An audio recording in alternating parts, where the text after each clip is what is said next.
अस्सलाम वालेकुम नाजरीन, आप देख रहे हैं K92 न्यूज़ और मैं हूं रुबीना नाज। चलते हैं इलाकाई खबरों की तरफ।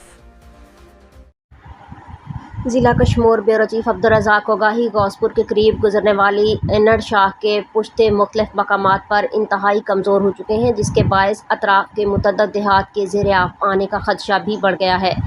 मकामी रिहायशियों के मुताबिक शाह के किनारों में दरारें पड़ चुकी हैं, जबकि कई मकामात पर पुश्तों की हालत इंतहाई खस्ता है। उनका कहना है कि इस सूरत हाल से मुतल्लिक़ आबपाशी महकमा के हुकाम को मुतअद्दिद बार आगाह किया गया, ताहम ताहाल मरम्मती काम शुरू नहीं किया गया।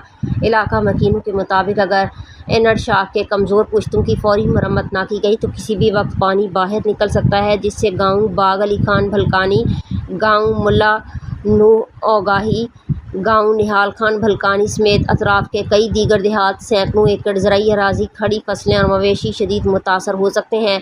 रिहायशियों ने हुकूमत सिंध, महकमा आबपाशी के आला हुकाम और ज़िला इंतज़ामिया से मुतालबा किया है कि मामले का फौरी नोटिस लेते हुए एनड शाह के कमज़ोर पुश्तों की हंगामी बुनियादों पर मरम्मत कराई जाए, ताकि किसी भी मुमकिना हादसे और बड़े जानी और माली नुकसान से बचा जा सके।